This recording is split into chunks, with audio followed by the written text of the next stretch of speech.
Howdy everyone, I'm Runt9 and I'm here to tell you about Runt9 reviews. This is going to be the series that I do on the channel where I review video games. And obviously, as we go through this, it's important to keep in mind that there's going to be biases, there's going to be my own subjective opinions. Like, it's really hard to objectively rate a video game, especially on the basis of how much fun are you going to have when fun means a thousand things to a thousand different people. So keep all that in mind as we go through this. That said, what I do want to do is tell you how am I going to do reviews. And so let's first jump in and talk about, kind of an overview of how a typical Runt9 reviews video is going to go. And then I'll tell you a little bit more about the individual breakdowns of how I'm going to actually rank and rate and score different video games. So each video is pretty much going to open with a brief introduction, a little bit of a synopsis about what the game is, what it's trying to do. And, we're going to do some gameplay, some commentary. I'm going to talk about what the actual gameplay is like, how the game feels, that kind of stuff. And then we're going to dive into the individual metrics. And I'm going to talk about what those metrics are here in a little bit. But that's going to be where I start breaking down the game into some of the categories that I've decided are how I want to categorize certain aspects of a game. Then at the end, once I've gone through the metrics, I'm going to summarize all that in an overall score. And I'll talk about what the score actually is here in just a little bit. But essentially, it's going to be one word that is, this is the score that I'm giving to this game. And then after that, I'm going to give some closing thoughts, whether or not I would recommend it based on the score that I gave it, the metrics. Maybe I'll say this is very niche and it fit for me or didn't fit for me, that kind of thing. So going into this, I had kind of some high-level goals that I set out before I actually started building what the review format should be. There were three different things that kind of came to mind. One of them is be unique. And I mean, obviously, that's a given in today's day and age. You have to be unique. And so a big part of it was I need to understand what am I going to do differently than what everyone else does for how they review games. Number two is I'm not a big fan of perfect scores. If I see someone rate a game 10 out of 10, then to me, they're telling me that they don't think there's anything wrong with that game. And that's kind of hard for me to believe. Even some of my favorite games of all time that I've got hundreds or thousands of hours in, they still have flaws. They still have things that, make them not a perfect 10 out of 10 for me. And so I wanted some sort of, however I gauge the metrics and overall score to not have perfect scores. And like I kind of mentioned already, I wanted to be able to break down a game into individual categories that kind of define the different pieces of what I think people might care about in a game, while also being able to summarize it in an overall score. So you may care about some of the metrics, but not all of them, and some people may only care about the overall score. So let's talk about what I did to accomplish these goals. First, let's start with the overall goal itself. I'd initially started with sort of a letter grade idea, and I liked that in that, something like an A plus doesn't say perfect because there's still that little bit of barrier. A letter grade A plus in school would usually mean something like a 95 to 100. I liked that. And then I was talking to my girlfriend about it, and she gave me the idea that, hey, what's common in the gaming world these days is tier lists. So maybe instead of doing a letter grade, you should give a game a tier. And, immediately that struck me as, hey, that's exactly what gamers these days enjoy when they try to consume information. If you want to go consume a tier list for a game that you're interested in to learn, what's the best items or characters or whatever the case may be, that's going to give you a really good breakdown without saying this is perfect. And so there's going to be 6 different tiers that I'm going to put things in. And again, wanting to be unique, I didn't want to just reuse the existing S, A, B, C, so on tiers. And I think that for me, this gives me, one-word stamps that I can put on games. And so from an overall perspective, from best to worst, there's 6 tiers. They are transcendent, special, solid, mediocre, rough, and failure. Transcendent is when I think a game is one of the best games I've ever played, that it's genre defining and defies time, and I could see myself playing it for years to come.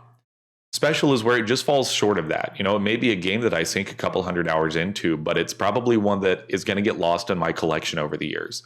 It does something different. It's something that I would love to see a sequel, maybe something like that. But it doesn't feel like an evergreen to me. Then you've got the solid games. These are games that, I mean, yeah, there's definitely some things wrong with them, but they're still fun. They're games that I want to pick up and play. And I'm glad that they're in my collection. I certainly would never get rid of them. But they're also not games that I'm going to go out of my way to keep playing. Mediocre games are there to kind of show you what a neutral would look like. There's pros and cons. For some people, it may be a great game. For some, it's a bad game. For me, yeah, I'm going to keep it in my collection. Maybe I'll pick it up and play it. If new support, new DLC comes out, maybe it'll escalate it. But for the most part, I feel like the pros and cons kind of balance each other out. And it's just, it doesn't stand out. It doesn't make me want to recommend it. And mediocre and below is where I would probably stop recommending a game, unless, mediocre if you get it on a great sale, something like that. A rough game is one that, is very much what it sounds like. It's rough around the edges. It's not that it does a whole bunch of things wrong. It's just that in just about every facet of the game, there's going to be something that I don't like about it. And so it doesn't strike me as a game that I open it, I start playing it, I immediately want to refund it. But it is a game that I look at and I'm thinking that it could have been more. And so that's the main reason to differentiate that one from failure. And for me, failure is, I think that the game failed to deliver on what it set out to do. I'm not necessarily saying that the idea was bad or the developer was bad, but that when I played the game, it wasn't fun for me. It did not give me that shot of dopamine that I've been riding high off of for my entire life. And so to me, it failed to deliver on what a video game is supposed to deliver on, providing fun. And so that's how the overall score is going to go, is I'm going to break things down into those tiers, and that's going to be the overall score. That's what I'm going to give you at the end of a video, and you can skip to that whenever you just care about the final score. What are my final thoughts? But let's say you want a little bit more. Let's talk about the individual metrics. I'm going to run through these pretty quickly. You'll get a lot more context as you actually see these reviews happen as they come out on my channel. But I ended up, and everyone likes to feel like they're creative when they come up with a fun acronym for things. For me, I came up with an acronym called CARDS. And I also am a card magician, so that was a word that came to mind, and I was happy that I was able to fit an acronym into this. But it was mostly I started putting out some of the different category ideas, and I saw this, opportunity arise. And so the 5 different categories are core gameplay loop, atmosphere, replayability, difficulty, and support. And so what those different categories mean is core gameplay loop to me is the game fun? The core gameplay loop is that thing that you're doing over and over and over again in a video game. If you're playing, a MOBA, that's going to be jumping into a match, grinding off of creeps, harassing in lane, team fighting, killing the enemy's base, rinse and repeat. It's not anything else meta about the game. That's where you get into replayability. It's the thing that you're repeating in a game. Is it fun? And that's also where you get into like RPG elements and RPGs. If you're doing a roguelike, then is each individual run fun on its own? Atmosphere was kind of my all-encompassing category for graphics, audio, storytelling, lore, immersion, themes, so on and so forth. It's when I play the game, do I feel like the game surrounds me? Am I in the game, or am I just playing a big ball of mechanics? And atmosphere is very different depending upon what the game set out to do. A lot of indie games are going to use pixel art that actually fits it really well. It makes you feel like you're back in the early 90s playing an old school kind of game, and that aesthetic and the 8-bit or 16-bit soundtrack, maybe that all really works and boosts the atmosphere. But if I'm playing like a modern first-person arena shooter and you really didn't do a good job on the graphics, the audio is bad, the gunplay, the sounds are bad, that's something that is definitely going to be a negative knock because you didn't immerse me into the game. Replayability, like I kind of mentioned with core gameplay loop, is what makes me want to keep doing the core gameplay loop. In an RPG, this is the best example. If create a new character, I want different options, items, different ways to build the character with skills or spells or whatever the case may be. If there's a very limited set of options there, then it's not really replayable, even if the actual gameplay loop itself is really fun. So maybe I'll play one or two characters, get 10 hours out of the game, and then put it down and not want to play it again. That's what replayability is going for. Then you've got difficulty, which means different things depending upon the different game, much like atmosphere does. Or difficulty in essentially most single player games, it's how difficult are the enemies I'm facing? And a lot of times this comes down to how well programmed is the AI. If the AI is really poorly programmed, then what a lot of developers lean on is the AI cheats. And that's immediately going to get a low difficulty grade from me, is rather than hiring the right people or putting in the time and effort to build good AI, you just increase their stats and made them, have 10 times as many hit points than they should have, things like that. Or is the game too easy? And if there's no challenge, then it doesn't give you that dopamine shot of, I did something cool, I accomplished this challenge. And if you're talking about a multiplayer game, it's how well balanced is the matchmaking. If I'm constantly ending up in a match against people that are way better than me or way worse than me, it's not as fun as if I'm, playing against people that are equally matched to my skill level. And so difficulty will try to encompass those different items depending upon the game. And finally, support.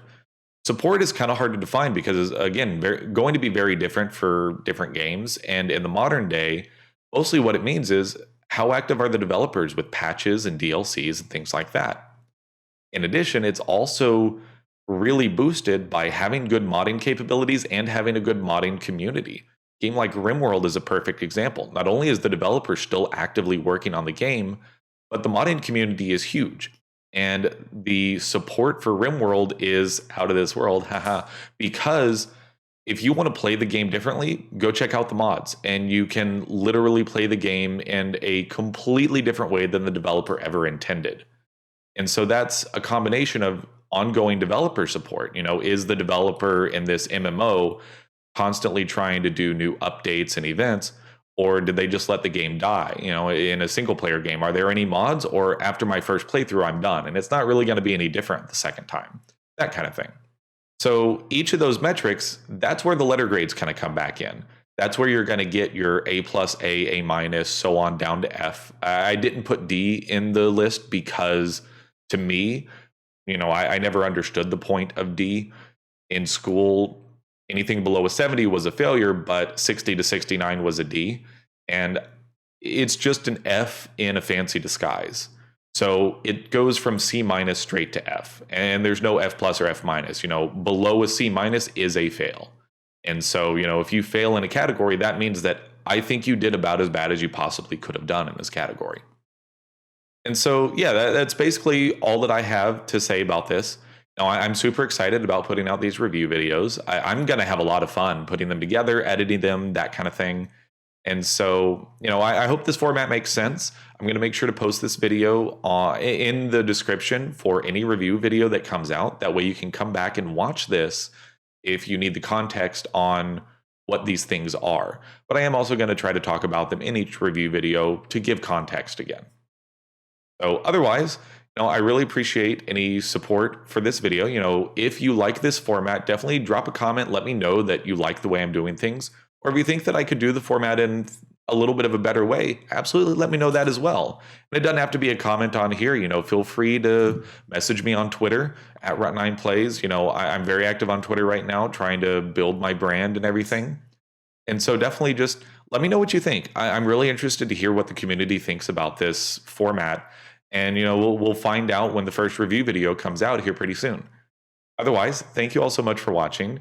Now, if you did enjoy the video, all the likes, comments, subscribes, that kind of stuff, follow me on social media, the usual stuff, all about that. I need to get better at my intro or outros for sure.